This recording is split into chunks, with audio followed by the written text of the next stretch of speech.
여러분은 몸에 병이 나거나 아니면 아플 때 의사가 먼저 생각나십니까? 목사가 먼저 생각나십니까? 막 허리 아프고 배 아프고 머리 아프면 내가 빨리 교회 가서 기도를 좀 받아야 되겠구나, 그런 생각이 먼저 드십니까? 아니면 병원에 가서 진찰을 받아야 되겠다는 생각이 먼저 드십니까? 아마 어떤 분들은 목사도 목사 나름이라고 말씀하는 분들도 계실지 모르겠어요. 영험하고 능력이 있어서 병을 아주 잘 고친다는 소문이 있다면 병이 나거나 아플 때 목사가 제일 먼저 생각날 수 있을 것 같아요. 하지만 저처럼 병도 못 고치고 그리고 엉뚱한 말을 많이 하는 목사는 떠오르지 않을 겁니다. 저는 누가 몸이 아프시다는 이야기를 들으면, 그리고 편찮으시다는 말씀을 들으면, 그 소식을 들으면 걱정이 되어서 전화를 한다든지 아니면 신방을 가게 됩니다. 그런데 그렇게 신방을 가거나 전화를 하면 이런저런 데가 많이 아프다는 말씀을 들으면서 제가 제일 먼저 하는 말은 병원에 가보셨어요? 하는 말입니다. 의사 선생님은 뭐라고 하던가요? 라는 말을 제일 먼저 합니다. 밤 12시에 목사님, 우리 아들이 배가 아프다고 지금 저렇게 배를 움켜쥐고 떼굴떼굴 구르는데 어떻게 하면 좋지요? 라고 전화를 어떤 분이 하셨는데 근데 제가 조금만 기다리세요, 제가 장로님들과 함께 가서 기도하겠습니다, 기도하면 괜찮아질 겁니다 라고 말하지 못하고 앰뷸런스를 불러드릴까요? 라고 말을 하거나 아니면 빨리 병원으로 가보세요 라고 말을 하는 제 자신에 대해서 저는 꽤 진지하게 한번 생각을 해본 적이 있었습니다. 몸이 아프다는데 그런데 왜 나는 제가 가서 기도하면 괜찮아질 겁니다라고 말하지 못하고 병원 가보라고 말할까? 저에게 믿음이 부족해서일까? 아니면 저에게 체험이 없어서일까? 틀림없이 저는 믿음이 부족하고 그리고 저는 신유의 은사도 받지 않았습니다. 저는 지금까지 한 번도 목회를 하면서 시각장애인의 눈을 뜨게 한 적도 없었고 그 암으로 병원에 입원해 있는 분을 위해서 기도하고 암세포를 순식간에 날려버린 적도 없었고 수술을 앞두고 있는 분을 위해서 기도하고 그분을 바로 퇴원시켰던 적도 저는 아직까지 한 번도 없습니다. 물론 제가 기도를 하고 손목이 나았다거나 아니면 허리가 나았다는 분이 있기는 했어요. 제가 피바디라고 하는 음악대학원에서 성경 공부를 오랫동안 인도했는데 거기에 그 박사과정에 있던 학생이 박사 학위를 받기 위해서 마지막 이 리사이트를 남겨두고 갑자기 손목을 쓸 수가 없다고 저한테 울면서 전화를 했길래 제가 기도를 했는데 그런데 손이 나아져서 그래서 이 리사이트를 마칠 수 있었습니다. 하지만 저는 그래서 제가 신유의 은사가 있다고 생각하지 않습니다. 신유의 은사란 하나님께서 어떤 사람에게 병을 고칠 수 있는 능력을 전권적으로 부여하는 것을 의미하지 않습니다. 하나님은 누구에게도 병을 고칠 수 있는 능력을 주시지 않습니다. 병을 고치는 것은 언제나 성령님이십니다. 성령께서 병을 고치시는데 어떤 사람을 통해서 그 병고침의 역사가 자주 나타나면 그러면 우리는 그때 신유의 은사가 있다고 말하는 거죠.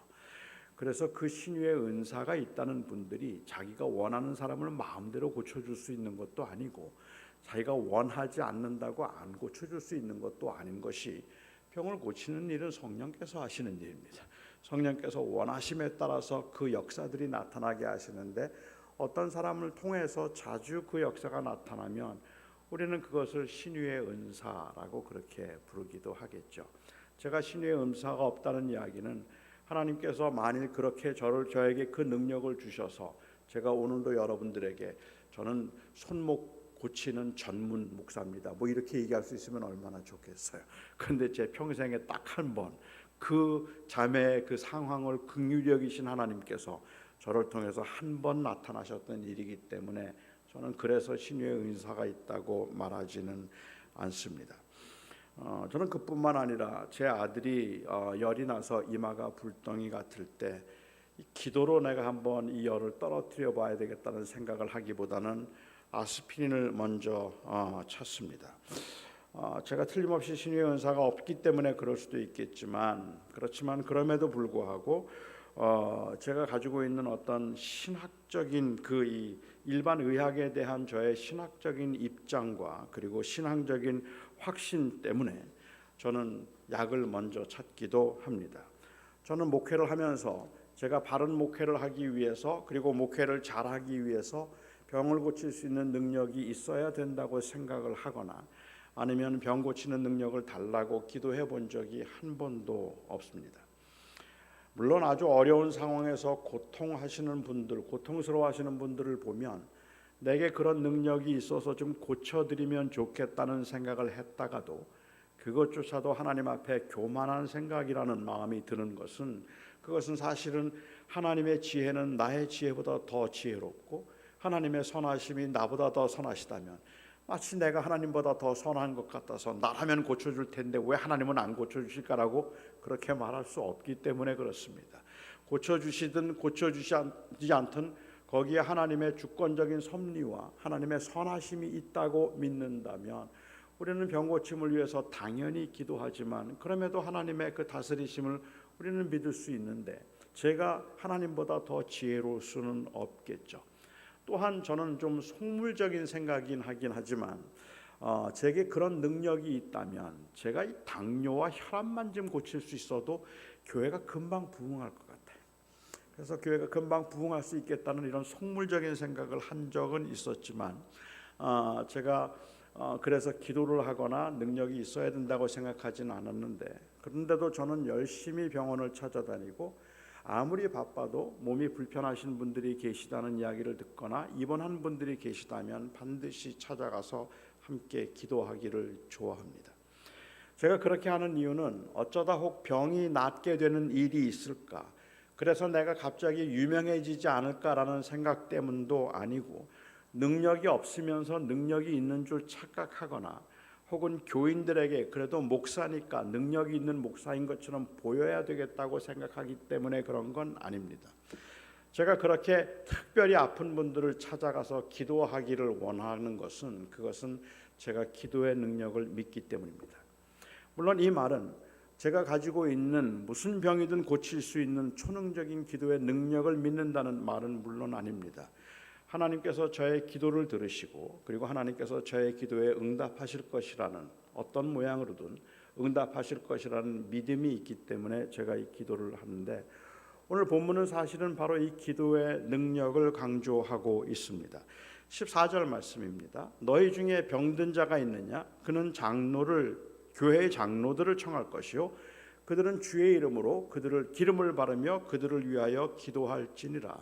성경에서 장로들을 청하라고 말했으면 여기에 장로들에는 목사도 포함되는 거니까 틀림없이 누가 병이 들었으면 그러면 저를 부르라는 말씀이라고 보아야 되는데 저에게 신유의 은사가 없고 능력이 없다면 병이 들었을 때에 의사를 부르라든지 아니면은 능력 있는 사람을 부르라고 했다면 말이 될 텐데 그런데 병이 들거든 목사를 부르라고 했다면 초대 교회의 모든 장로들은 다 병을 고치는 능력을 가지고 있었거나 그렇지 않다면 하나님께서 그 장로들을 통하여서 기대하시는 일이 달랐기 때문이라고 보아야 할 겁니다. 저는 후자가 맞다고 생각해요. 모든 이 초대 교회의 장로들은 다 신유의 은사가 있었기 때문에 병을 고치기 위해서 장로들을 부르라고 말씀하신 건 아니라는 의미입니다.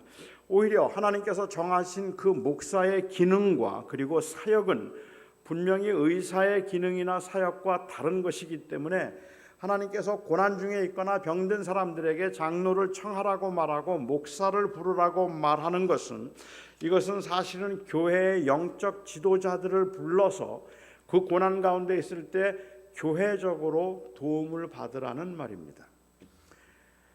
이 말은 따라서 병든 사람이 있다면 교회적으로 관심을 가지라는 말이고 몸에 병이 들면 영적인 유익과 도움을 받아야 된다는 말입니다. 사람이 병이 들게 되는 데는 여러 가지 이유가 있을 겁니다. 의학적인 이유는 차치하고라도 사람들이 병이 들게 할 때 하나님께서는 그 고난을 잠시 견디게 하심으로 연단하기 위해서 그 병을 주시는 경우도 있을 것이고, 범죄함으로 인한 징계일 수도 있을 것이고, 아니면 능력을 체험하도록 하기 위한 수단일 수도 있을 것이고, 그렇지 않다면 하나님께서 이제 그만 쉬라고 데려가시기 위한 수단일 수도 있습니다. 한 사람이 병이 들거나 아프면 그 사람이 왜 아픈지 우리는 자꾸 원인을 찾으려고 하지만, 솔직히 우리는 그 원인을, 의학적인 원인이 아닌 그 영적인 원인을 찾아내는 건 거의 가능하지가 않을 정도입니다. 그래서 우리는 그 사람이 하나님께서 치신 것일, 범죄했기 때문에 하나님께서 지금 징계하시는 것일까, 아니면 병을 고치는 능력을 보여주기 위한 것일까, 그렇지 않다면 그 고난을 잠시 견디게 함으로 다른 사람들에게 유익을 주도록 하기 위한 것일까, 하나님의 영광을 나타내기 위한 것일까, 잘 모르죠. 그래서 우리는 굉장히 힘들어지고 그리고 또한 당황하게 되는 경우도 있습니다. 그런데 이 모든 경우에 목사가 할 수 있는 일은 그 상황에서 하나님을 바라보도록 하는 것입니다. 그것이 회개라 할지라도, 그것이 능력을 경험하는 것이라 할지라도, 아니면은 그것이 하나님께서 이제 그만 데려가기 위한 수단이라 할지라도, 궁극적으로는 목사가 그곳에 가서 함께 기도하며 병 낫기를 위해서 구하는 것은 하나님과의 관계를 확인하도록 하기 위한 거라는 말입니다. 그리고 하나님과의 관계를 붙들도록 하기 위한 것이라는 말이죠. 병을 고침받는다고 하는 것은, 우리가 기도할 때 병이 고침받는 것은 궁극적인 수단이 아니라 사실은 우리의 궁극적인 목적은 하나님과의 관계일 것이고, 그것을 경험하도록 하기 위한 하나의 방법이 병을 고침을 통해서 나타나기도 하고, 아니면 오랫동안 인내하고 연단하도록 함을 통해서 나타나기도 하는 것이죠. 그 사람의 그 상황이나 하나님의 그 의도를 저희가 알지 못한 채 그냥 반드시 살아날 거라는, 살리겠다는 그러한 그 헛된 망상을 가지고 이 죽음이 확정된 병상을 찾아가서 교인들이 기도하는 건 아니란 말입니다. 하나님께서 그 역사를 나타내 주실 수도 있겠지만, 우리는 그 절망적인 상황에도 교인들이 함께 가서 기도하고 함께 위하여서 울며 기도하는 그 이유가 있다면, 그것은 그 극심한 고난 가운데 그리고 절망적인 상황에 있으면서도 하나님 놓치지 말자는 이야기를 하고 있는 거죠. 하나님을 붙들도록 하기 위한 것입니다. 결국은 기도를 통해서 하나님께서 우리에게 원하시는 것은 관계입니다. 하나님은 그 기도를 통해서 우리의 필요한 것들을 채워주시기도 하시지만, 필요를 채워주시는 것이 그 기도의 그 궁극적인 목적이 될 수는 없다는 말이죠. 제가 신학교에 있을 때 저희 신학교 교수 중에 한 분이 닥터 그린웨이라고 하는 분이 계셨습니다. 그분은 멕시코에서 한 12년 동안 선교를 하셨는데요. 그 선교를 할 때 이야기를 한번 저희들에게 들려주신 적이 있습니다. 하루는 누가 밖에서 문을 두들겼대요. 나가보았더니 한 10살쯤 되어 보이는 그 멕시칸 여자아이가 문 앞에 서 있었습니다. 그런데 너무 꾀죄죄한 거예요. 너무 더럽고, 그리고 이 두려움에 가득 찬 모습을 하고, 그리고 벌벌 떨면서 그 문 앞에 서 있었습니다. 그 몰골이 너무 흉하기도 하고 안 되기도 해서 일단은 집으로 들어오라고 했어요. 집으로 들어오라고 하고는 그 아이에게 물었습니다. 무슨 일인지, 왜 문을 두들겼는지 물었더니 이 아이가 아주 조심스럽게 입을 열어서 말하기 시작합니다. 자기 엄마는 자기가 3살 때 죽었고, 아버지는 알코올 중독자였는데 4개월 전에 술이 취한 이 아버지가 자기를 총으로 쏴서 죽이려고 해서 도망 나왔다고 했습니다. 아버지가 자기를 죽이려고 해서 도망 나와서 그 마을에서 저 마을로, 그리고 전전긍긍하면서 쓰레기통을 뒤져서 허기진 배를 채우기도 하고, 사람들에게 구걸을 하기도 하고, 먹을 게 없으면 그냥 안 먹고, 그렇게 4개월 동안을 온갖 고생을 다 하면서 살고, 그렇게 흘러서 선교사님이 계셨던 그 마을로 오게 된 겁니다. 그리고 그 집이 선교사의 집이라는 것을 알고는 그가 이 저녁 한 끼 먹기 위해서, 너무 배가 고파서 조금 먹을 걸 좀 달라고 요청하기 위해서 문을 두들긴 거죠. 이 이야기를 다 듣고 난 그린웨이는 이 아이를 그냥 저녁 한 끼를 주어서 내보낼 수 없었어요. 그렇게 내보내면 이 아이가 또 이 어려움을 겪을 걸 알기 때문에 일단은 그 집에 머물도록 했습니다. 당시에 그린에게는 딸이 넷이 있었는데요. 그런데 가족들이 함께 의논을 하면서 내린 결론은 이 아이를 그냥 내보낼 수는 없고 합법적인 절차를 거쳐서 이 아이를 입양하기로 했습니다. 그래서 그 아이를 마침내 입양했습니다. 그 여자아이를 이제 입양을 하면서 입양 수속을 다 마치고 입양하면서 그 아이가 이 그린웨이가 그 아이에게 말했다 그래요. 이제부터 내가 네 아버지다. 이 집은 내 집이야. 내가 필요한 게 있다면 뭐든지 나한테 구해라. 혹시 내게 불편한 게 있어도 언제든지 나한테 말해. 나는 내 아버지니까 무엇이든지 나한테 말하라고 이야기를 했습니다. 이 아이가 그러겠다고 고맙다고 했습니다. 그런데 이 여자아이는 한 번도 그린에이에게 무엇을 구하지 않았습니다. 한 번도 달라는 이야기를 하지 않았어요. 여러분, 이 아이의 심정을 이해하시겠습니까? 왜 달라고 하지 않았는지 이해가 되십니까? 아마 사랑을 받아본 적이 없기 때문일 수도 있을 겁니다. 지금 이렇게 그 좋은 이 기회가 주어졌는데 혹시 잘못 구했다가 혼나거나 아니면 미움을 받을까 두려웠는지도 모릅니다.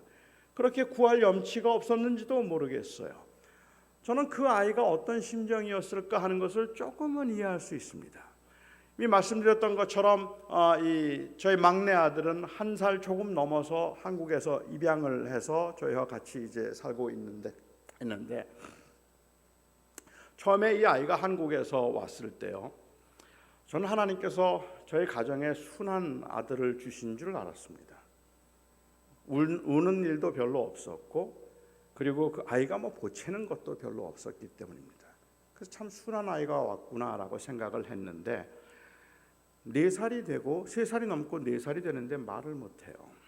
말을 제대로 하지 못해요. 자기 표현을 잘 하지를 못해요. 여러 가지 검사도 받아보고 그리고 여기저기 다 검사하고 혹시 자폐인가 아니면 혹시 무슨 언어 무슨 발달에 문제가 있는가 찾아보았는데 아무렇지도 않은데, 그런데 표현을 잘 안 해요. 제가 나중에 알게 된 건 이 아이가 눈치를 보고 있는 거예요. 한국에서 몇 번 이 보모를 옮겨 다니면서 생존 본능일까요? 이 아이는 울면 안 된다는 생각을 했나 봐요. 어릴 적부터 그래서 자기의 것을 요구하는 일이 별로 없었습니다. 한 8년 좀 됐는데 제 딸이 미국 동부에서 결혼식을 했어요. 미국 동부에서 결혼식을 했기 때문에 제 아내는 먼저 딸 결혼식을 돕기 위해서 동부로 갔고, 당시 서부에 살고 있던 저는 결혼식 하루 전에 우리 아들과 함께 그 결혼식에 참석하기로 그렇게 계획을 세웠습니다. 그런데 떠나기 이틀 전에 제가 교회에 있는데 아들이 전화가 왔어요. 그러더니 학교에서 운동을 하다가 다리를 다쳤다는 거예요. 학교에서 운동하다가 다리를 다쳤다고 하는데 저는 갑자기 짜증이 나는 거죠. 지금 조금 있으면 우리가 이 결혼식을 가야 되는데 비행기도 타야 되는데 지금 다리를 다치면 어떡하나 하는 생각이 들어서 조금 짜증이 났는데 많이 아프냐니까 조금 아프다 그래요. 제 아들이 늘 하는 이야기니까. 그러니까 저는 교회 일이 너무 바빴기 때문에 제가 제 아들에게 내가 우리 집 근처에 사는 한의사 집사님이 한 분 계시니까 그분에게 내가 전화를 해 놓을게. 그래서 그분이 와서 침을 한번 맞도록 하자. 침 맞으면 괜찮을 거야. 그러니까는 내가 부탁드려 놓을게. 그랬더니 제 아들이 그러자 그래요. 제가 저녁 때 집에 들어갔는데 집사님이 오셔서 침을 놓고 가셨더라고요. 말씀을 드리니까 다리가 좀 붓기는 했는데 다음 날 한 번 더 맞아봐야 알 것 같다 그래요. 조금 더 한 번 더 맞자고. 그래서 제가 제 아들에게 말했습니다. 하루만 더 침 맞아보고 그 다음 날 비행기 타면 되니까 침 한 번 맞자 그랬더니 제 아들이 그러자 그래요. 괜찮아? 괜찮다 그래요. 그리고 저는 제 방에 들어가서 이제 자고 새벽 기도를 가기 위해서 한 4시 반쯤 나왔는데 저희 아들 방에 불이 켜져 있는 거예요. 그래서 제가 문을 열고 들어갔습니다. 우리 아들이 한잠도 못 잤어요. 밤새도록 울었어요. 눈이 퉁퉁 부었어요. 너무 다리가 아파서 밤새도록 울었더라고요. 그래서 제가 제 아들에게 많이 아파? 괜찮대요. 그래서 제가 그러면 오늘 이제 한 번만 더 침 맞으면 되니까 괜찮아질 거야. 낮에 침 한 번 더 맞자. 그러자고 해서 저는 교회로 나왔습니다. 그런데 좀 마음이 편하지가 않았어요. 그래서 오전에 제가 아이를 데리고 병원 응급실로 갔습니다. 검사를 다 해본 의사 선생님이 조금 놀라면서 이야기를 해요. 이건 많이 아팠을 텐데 어떻게 잘 참았다 그래요. 다리뼈가 2개가 부러졌어요. 그래서 그 서로 찌르고 있어서 뭐 이건 엄청나게 아팠을 거라고 그래요. 마음이 굉장히 미안하더라고요. 뼈가 부러졌다는데 다리가 아프다는데 일단 검사부터 받아볼 생각을 하지 않고 제가 그냥 바쁘다는 이유로 침부터 맞자고 이야기를 했다는 게 좀 미안하기도 하는 거예요. 그래서 이제 수술을 하고 그리고 기부스를 하고 그리고 제가 이제 데리고 나오는데 이 아이가 차에 뒷자리에 타자마자 딱 2마디 해요. 아빠 미안해. 그리고 아빠 고마워. 그래요. 아빠 미안해. 아빠 고마워. 그 말을 듣는 순간에 제가 갑자기 속에서 뭐가 막 끓어오르는 것 같아서 저도 모르게 그냥 소리를 질렀어요. 크게 소리를 질렀어요. 이놈아, 그럴 때는 미안하다 그러는 거 아니야. 그럴 때는 고맙다 그러는 거 아니야. 그럴 때는 아프다 그러는 거야. 그럴 때는 화를 내는 거야. 그럴 때는 아빠 들었지? 지금 다리가 부러졌다는데 침 맞으면 된다 그런 거야? 아빠는 교회가 더 중요해? 내가 더 중요해? 나한테 야단을 치고 나한테 화를 내는 게 맞는 거야. 미안해가 뭐야? 미안해가 뭐야? 고맙다는 말이 도대체 뭐야? 제가 그때 그 마음에 이 말할 수 없는 어떤 그 섭섭함이랄까요? 아니면 그 미안함 때문인지는 모르지만 그렇게 갑자기 제가 끌어올랐던 그 이유, 어찌 생각하면 제 마음속에 든 생각은 이 아이가 아직도 나를 아버지라고 생각하지 않나 하는 마음이었던 것 같아요. 왜 아픈데 나한테 말 안 하지? 왜 힘든데 나한테 말을 안 하지? 얘는 아직도 나를 아버지로 생각하지 않나? 그 마음이 저에게는 굉장히 무거운 마음이었던 것 같습니다. 우리 아들은 지금 저하고 같이 살고 있는데 지금도 별로 달라지지 않았습니다. 물론 성격 때문일 수도 있어요. 아니면은 뭐 다른 여러 가지 이유가 있을 수도 있겠지만 아버지인 저의 마음을 항상 불편하게 만들거나 불안하게 만드는 건 얘가 왜 나한테 자기의 필요한 걸 말하지 않을까라는 겁니다. 얼마 전에 뭐 여자친구한테 간다고 비행기를 타다가 비행기를 놓쳐서 그래서 비행기를 못 타는 상황이면 당연히 저에게 전화해서 비행기 못 탔으니까 다른 비행기표 끊어달라고 말하는 게 맞을 텐데 그 말을 못해요. 저는 그게 좀 속상했어요. 한 번은 그린웨이가 서재에 앉아 있는데 이 아이가 조용히 방으로 들어왔습니다. 그리고는 책상 옆에 섰어요. 돌아서 앉으면서 물었습니다. 왜 그래? 무슨 일이야? 그러자 이 아이가 아주 조심스럽게 떨리는 목소리로 한마디를 합니다. 아빠, 신발끈이 하나 필요해요. 그 말을 듣는 순간에 그린웨이는 돌아앉아서 울었다라고 했어요. 뭘 대단한 걸 구해서가 아닙니다. 얘가 날 아빠라 그랬다. 자기가 필요한 걸 나한테 달라고 했다. 바로 그것 때문에 그에게는 너무 감동이 되어서 그냥 울었다라고 했습니다.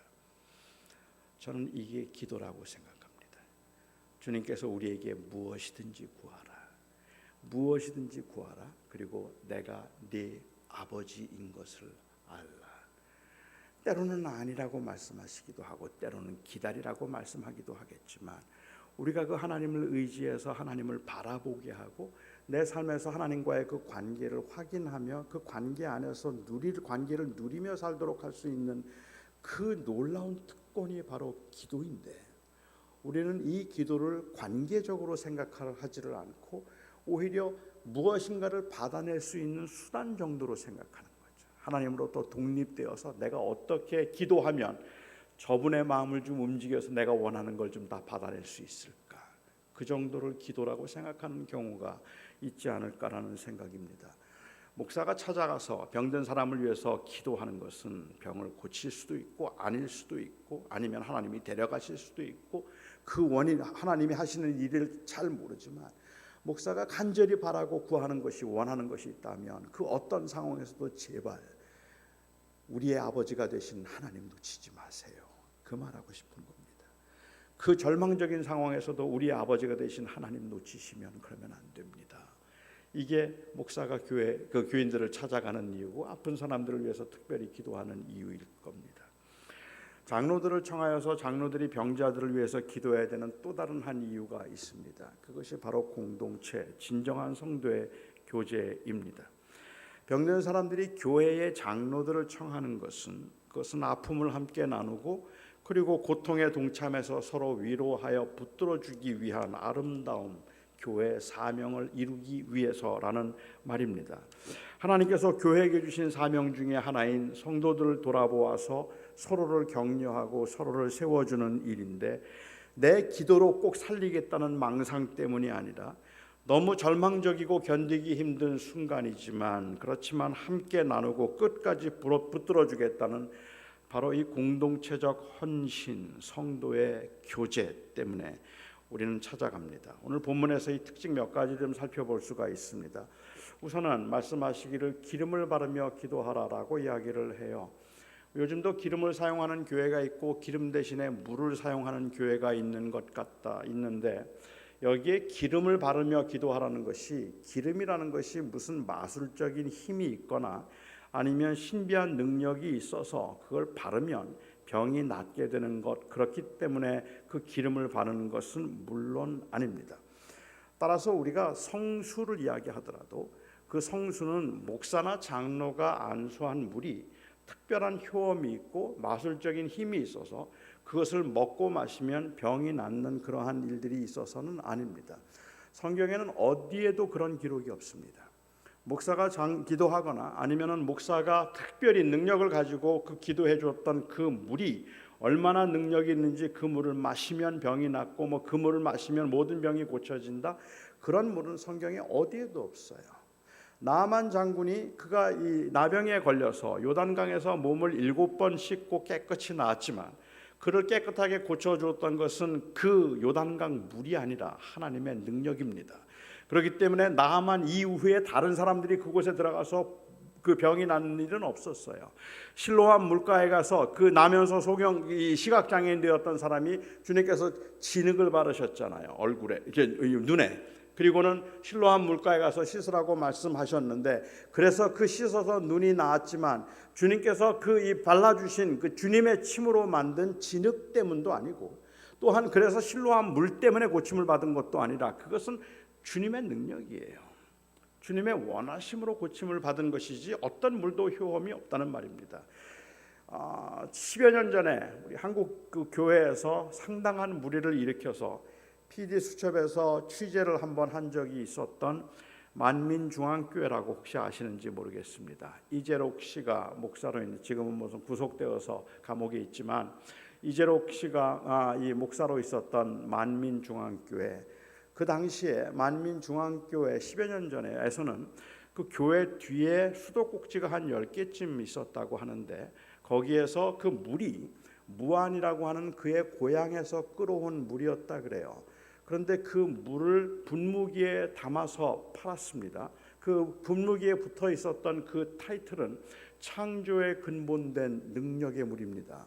창조에 근본된 능력의 물이라고 해서 그 물을 넣어서 팔았는데 그 당시에 PD가 그 교회 교인들을 인터뷰한 바에 의하면 이 물은 이 이재록 목사의 고향에서 끌어와서 그가 기도한 물이기 때문에 만병통치약입니다. 이 물을 죽어가는 병아리나 아니면 백합에 뿌리면 그 죽어가던 병아리나 백합이 다시 살아납니다.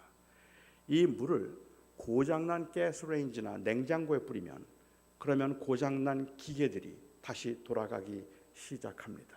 제가 그 당시에 그 홈페이지에서 이 만민중앙교회 웹페이지에서 봤던 제일 많은 간증이 뭐였는지 아세요? 이 물의 효험을 말하는 제일 많은 간증이 여러분들 아마 너무 깜짝 놀라실 텐데 눈에다 뿌리면 쌍꺼풀이 생겨요. 눈에다 뿌리면 갑자기 막 사고 싶으신 거예요. 이런 물은 어디에도 없습니다. 그냥 하나님의 능력으로 고치는 것이 아니라 누가 성수가 있다, 어떤 물이 효험이 있다고 말하면 여러분 절대로 믿지 마십시오. 너희가 기름을 바르며 기도하라는 것은 이 기름이 가지고 있는 신비한 능력 때문이 아닙니다. 그래서 어떤 분들은 말하기를 여기 기름을 바른다는 이야기는 약을 쓰며라는 의미라고 해석을 하기도 합니다. 실제로 기름이라는 것이 약으로 고대에는 약으로 사용된 적이 있어서 선한 사마리아 사람의 비유를 보아도 거기에 이 강도 만난 사람을 선한 사마리아 사람이 치료하기 위해서 기름을 발랐던 것도 있습니다. 그래서 기름을 바르며 기도하라는 말은 이것은 약도 쓰면서 기도하라는 의미라고 해석을 하기도 해요. 저는 그렇게 볼만한 근거가 없는 건 아니라고 생각하지만 저에게 별로 설득력이 없어 보이는데, 제가 설득력이 없어 보이는 이유는 만일 기름이 단순히 약을 의미한다면 우선 첫 번째로는 그런데 왜 그걸 교회 장로들을 청해서 바르라고 했을까 하는 게 이해가 잘 안 돼요. 그냥 자기가 바르면 되잖아요. 집에 있는 거 아니면 가족들이 바르면 되는데 왜 장로들을 청해서 기름을 바르라고 했을까 하는 게 이해가 되지 않고, 그리고 약이라고 하는 그 기름이라는 것이 외상에는 약으로 사용되었지만 모든 병에 약이 되는 건 아닙니다. 그러니까 기름을 바른다고 기름이 만병통치하게 될 리가 없다는 거죠. 그뿐만 아니라 약이라고 하는 헬라 단어가 있는데 그 약이라는 헬라 단어를 사용하지 않고 기름이라는 상징적인 단어를 사용한 이유를 모르겠어요. 그냥 약도 쓰며라고 말하면 제일 편할 텐데 그걸 왜 상징적으로 표현했을까 하는 것도 잘 이해가 되지 않기 때문에 저로서는 여기에 말하는 약을 쓰며 기도하라는 말로 기름을 바르며 기도하라고 말씀하신 것이라고 보기는 저는 좀 이해가 안 되는 부분입니다. 오히려 성경에서 기름을 많이 이야기했던 것은 그것은 바로 성령을 상징할 때입니다. 그러니까 기름을 바르며 기도한다는 것은 기름이 성령을 상징하는 것은 아니지만 이것이 상징적인 행위가 된다는 말이죠. 다시 말하면 그 고난 중에 있는 사람에게 우리는 전적으로 성령에 의지해서 한 사람의 능력이 아니라 병고침의 역사가 일어난다 할지라도 그 역사는 그 장로에게서부터 비롯되는 것이 아니라 주의 성령으로부터 비롯되는 것이라는 것을 고백하고 표현하도록 하기 위해서 기도할 때 항상 기름을 바르며 기도하라고 말을 한 것이고, 성령의 도우심으로 고난을 이기기도 하고 고난을 극복하기도 하겠다는 이야기고, 어떠한 경우에도 하나님의 사람들이 바로 이 성령의 도우심을 통하여서 고난 가운데 견뎌내 보겠다는 그러한 그 의지를 말하는 것이라서 기름을 바르며 기도하는데, 특별히 장로들을 청해서 장로들이 그곳에 가서 주의 이름으로 기름을 바르고 그리고 그들을 위해서 기도하는 것은 바로 주의 이름으로 그 고난 중에 있는 사람들이 성령의 도우심 가운데 힘을 얻고 다시 한번 회복될 수 있기를 바라는 간절한 마음을 표현하고 있는 것이라고 보는 게 더 맞겠다는 생각입니다. 왜냐하면 하나님의 백성들이 궁극적으로 원하는 것은 단순히 고침받는 것이 아니라 관계입니다. 그리고 주님과의 동행입니다. 아닙니까? 사람들이 아프거나 고난을 당하면 힘든 이유가 있다면 그 힘든 이유는 그것은 그 일에서 의미를 찾을 수가 없기 때문일 뿐이에요. 마치 벌 받은 것 같아요. 뭘 잘못해서 내가 이런 일을 당하는 것 같아요. 그렇기 때문에 그게 너무 힘들 뿐이에요. 하지만 거기에 하나님의 사명과 하나님의 계획이 있다는 것을 일단 알고 나면 그러면 우리가 감당할 수 있죠. 그렇죠? 저는 제가 장애인이기 때문이기도 하지만 장애인 사역을 오랫동안 했습니다. 장애인 사역을 오랫동안 했는데요, 장애인들이 가지고 있는 특별히 장애인 자녀들을 둔 부모들이 정말로 많이 힘들어하는 이유 중에 하나가 있다면 본인들이 원하지 않은 이 고난이 그들의 가정에 임했는데 이게 도대체 내 인생에 무슨 의미가 있는지를 모르기 때문에 그래요. 그냥 억울하기만 해요. 화가 나기만 하고 그리고 절망적이기만 해요. 그런데 제가 만난 꽤 많은 가정들이 특별히 장애인들을 입양한 가정들이 있습니다. 제가 만난 캐롤 킹이라고 하는 그 가정을 보면 3명의 자기가 낳은 아이가 있고 6명을 입양했는데 6명이 전부 다 중증 장애인입니다. 그런데 얼마나 밝은지 아세요? 얼마나 밝은지. 그건 그가 믿음이 좋아서가 아닙니다. 그는 그것을 자기가 원해서 사명으로 생각하니까 그런 거죠. 우리가 고난이 힘든 이유가 있다면 그 고난의 원인을 몰라면 의미를 몰라서이지 사실은 우리는 고난을 피하는 것보다 더 절실하게 원하는 것은 하나님의 임재예요. 하나님과의 관계예요. 우리가 비록 이 세상에 살면서 조금 힘든 순간들이 있지만 그게 하나님께서 나를 인도해 가시는 과정에서 하나님이 그렇게 선하게 인도하시는 길이라는 확신만 있다면 참을 수 있잖아요. 근데 그걸 모르기 때문에 힘든 거잖아요.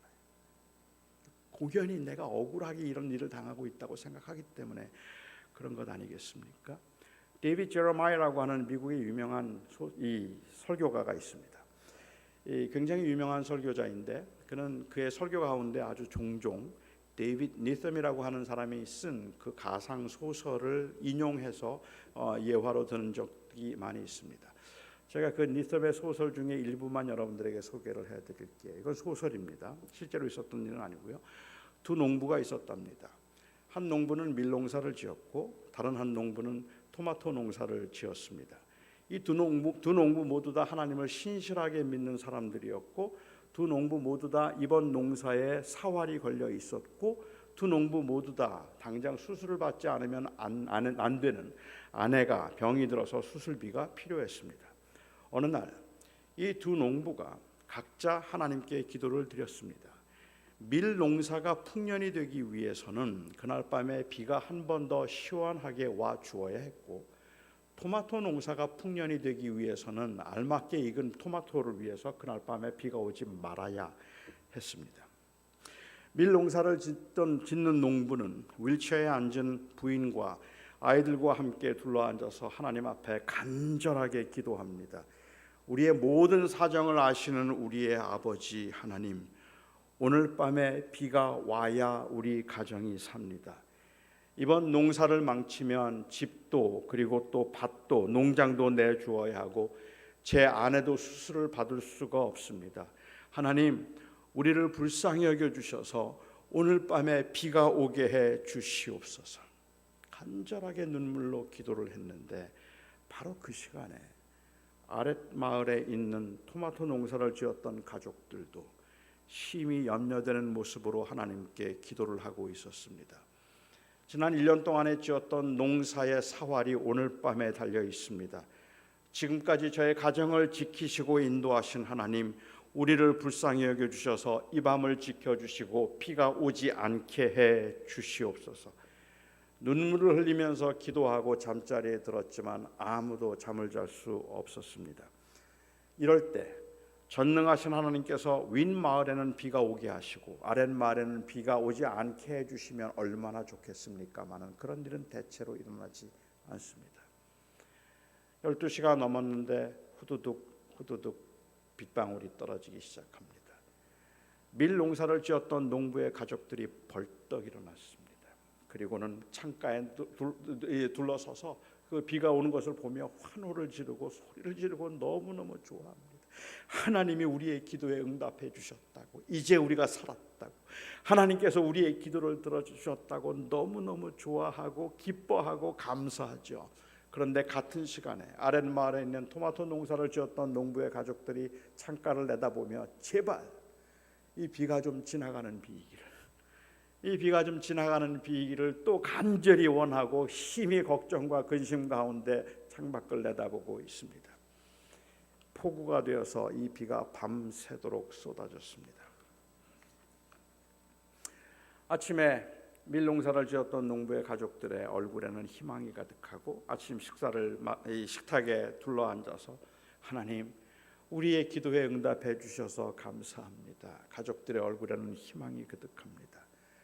토마토 농사를 지었던 가족들도 식탁에 둘러앉았지만 아버지는 너무 마음이 아파서 기도를 할 수가 없었습니다. 하나님, 지난밤에 우리는 정말로 간절하게 기도했습니다. 하지만 우리가 원하는 대로 되지 않았습니다. 저희는 주님의 뜻을 알 수도 없고 그리고 주님께서 어떻게 인도하실지 알 길이 없어서 그저 답답할 뿐입니다. 저희가 그런 가운데도 믿음을 잃지 않고 이 고난을 좀 견뎌낼 수 있도록 저희들을 도와주십시오.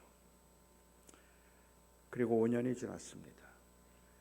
밀농사를 지었던 농부는 그때 그 풍년으로 모든 빚을 다 갚고 아내도 수술을 받고 차도 새로 장만했습니다. 토마토 농사를 지었던 가족들도 아직도 거기에 살고 있었지만 그때 5년 전에 망친 농사로 밭은 농장은 다른 사람의 손에 넘어가서 소작을 하고 있었고 아내는 여전히 휠체어에 앉아 있었습니다.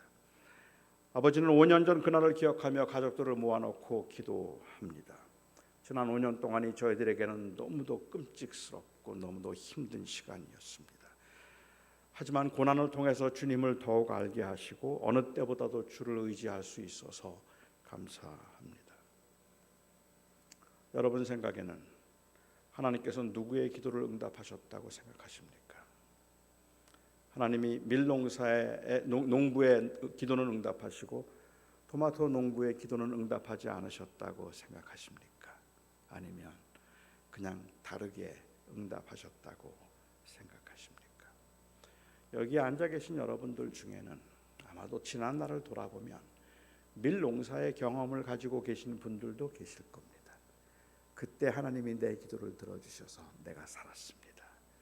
그때 하나님께서 내 기도를 들어주시고 그리고 하나님께서 그를 살려주시고 우리의 사업을 지켜주셔서 제가 그때 견딜 수 있었습니다. 늘 감사한 마음으로 사는 분도 계실 겁니다.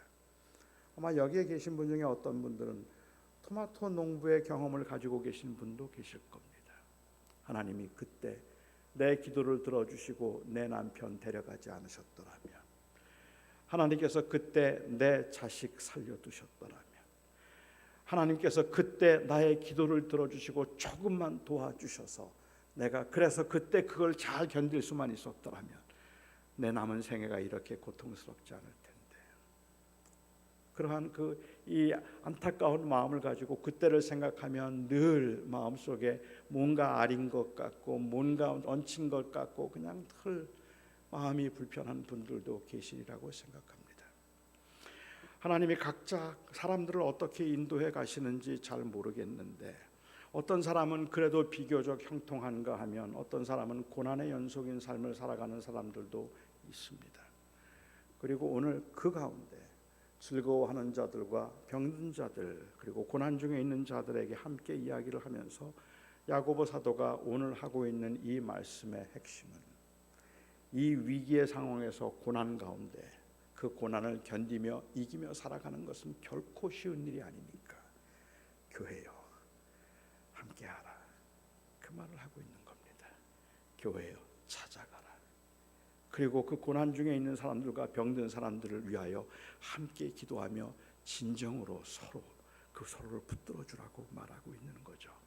혼자 견디기에는 믿음으로 견딜 수 있고 하나님을 바라보는 마음은 흔들리지 않는데 정말로 하나님만 바라보며 살겠다는 간절한 소원이 있는데 눈앞에서 키를 넘는 파도가 넘실거리기 시작하고 내 몸도 세우기 어려울 만큼 강풍이 불기 시작하면 견딜 수가 없는 거예요.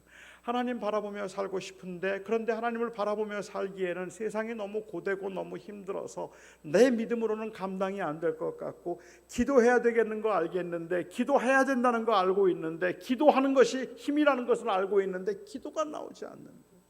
그 고난 가운데 기도 한마디를 제대로 할 수 없어서 그냥 먼 산만 바라보고 있어야 되는 그 절박한 상황에 있는 사람들, 그를 찾아가서 내가 기도할게요, 같이 기도합시다, 이렇게 말할 수 있는 사람들이 아내일 수도 있고 남편일 수도 있고 친구일 수도 있습니다.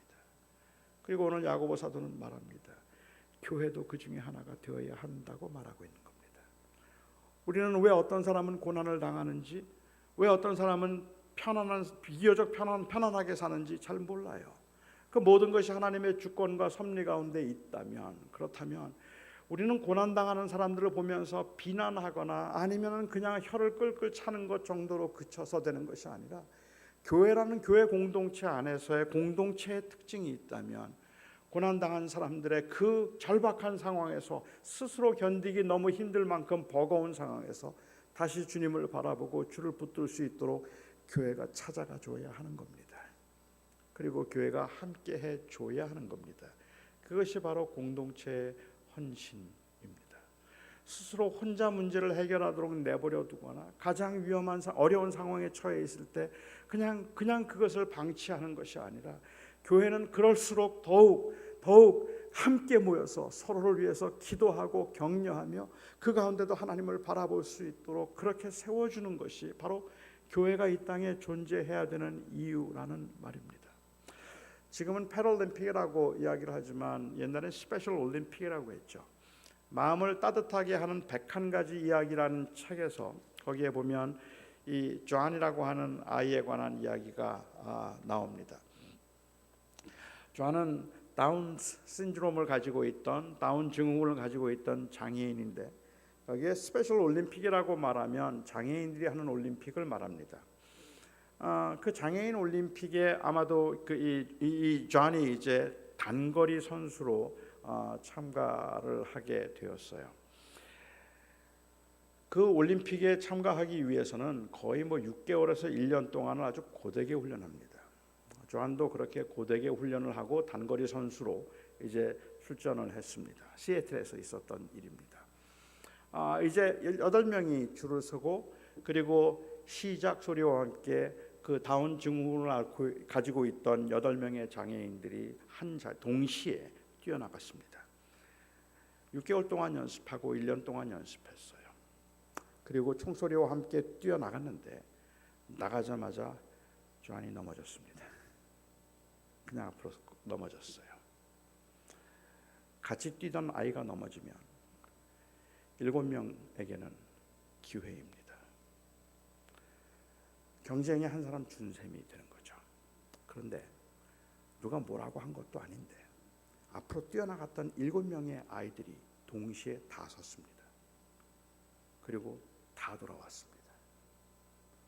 넘어져 있는 존 주변에 둘러서서 그 존에게 격려를 하고 손을 내밀면서 존 일어나, 괜찮아, 일어나. 그 아이의 손을 잡아주고 일으켜 세워줍니다. 그리고 8명이 함께 손을 잡고 뛰기 시작합니다. 그 아이들에겐 1등이 의미가 아니라 함께 뛰는 것이 의미였습니다. 그래서 그들은 함께 뛸 수 있었습니다.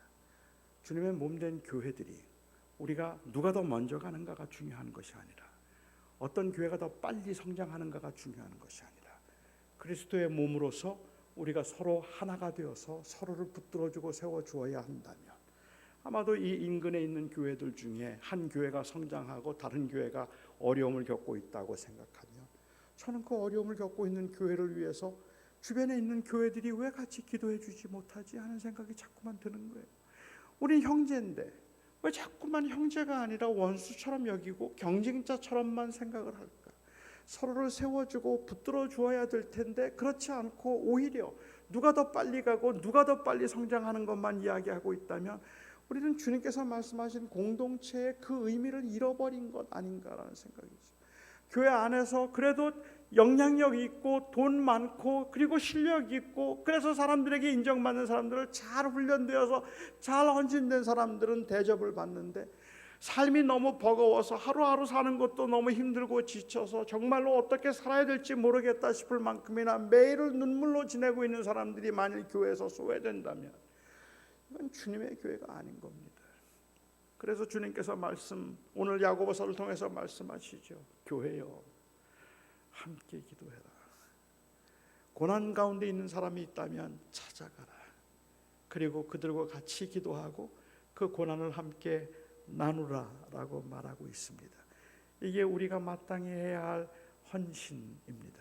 그리고 우리는 그 기도를 결코 소홀히 하면 안 되기에 저는 저희의 기도 가운데는 언제나 우리의 안녕과 우리의 편안과 그리고 우리의 형통함뿐만 아니라 고난 중에 있는 사람들, 어려움 중에 있는 사람들을 하나님께서 지키시고 보호하기를 위해서도 우리는 기도해야 합니다. 그래서 이 공동체의 기도의 영역에 더 많은 사람들이 들어올 수 있고 그뿐만 아니라 정말 힘들어하는 사람들을 조심스럽게 찾아가서 그냥 손 한 번 잡아주고 제가 기도할게요 라고 말 한마디만 해줘도 그게 얼마나 위로가 되는지. 오늘 야고보 사도에게 주님께서 말씀하신 것은 그것은 병고침의 능력을 경험하는 것이 아니라 주님께서 말씀하신 것은 공동체의 사명을 말씀하고 계십니다. 기도하겠습니다. 자비로우신 아버지 하나님, 세상을 사는 게 참 버겁습니다. 여기에 계신 분들 중에도 토마토 농사를 지었던 그 농부의 경험을 가지고 있어서 그날만 생각하면 가슴이 답답하고 그리고 말할 수 없이 그리움에 사무친 분들도 계실 겁니다. 아버지 하나님, 세상을 그렇게 힘들게 버겁게 살아가야 되는 분들에게 교회가 곁에 있어서 함께 위로하고 격려하고 그리고 또한 용기를 주며 살아야 마땅한데, 교회의 이름으로 모였음에도 우리는 너무 많은 경우에 주님, 서로를 경쟁의 대상으로 생각하거나 낯선 이방인처럼 생각하는 경우가 많음을 회개합니다. 이 시간에 부족한 제가 우리 낙원 교회를 위하여 주님 앞에 간절히 기도합니다. 하나님, 이 교회를 건강하게 세워 주시옵소서.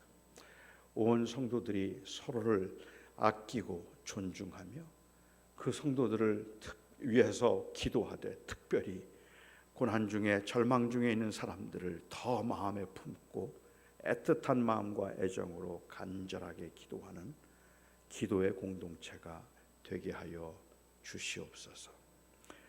이제는 우리 주 예수 그리스도의 그 놀라우신 은혜와 하나님의 극진하신 사랑하심과 성령의 위로하시며 동행하심이 그 주님의 몸된 교회를 이루고 또한 그 교회의 지체로 함께 믿음을 지키며 살아가는 거룩한 주의 백성들 위에, 그리고 여기에 주님께서 그 목적으로 세우신 주님의 몸된 교회 위에 영원까지 함께 하시기를 간절히 축원하옵나이다.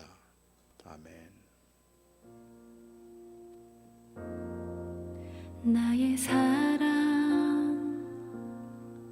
너는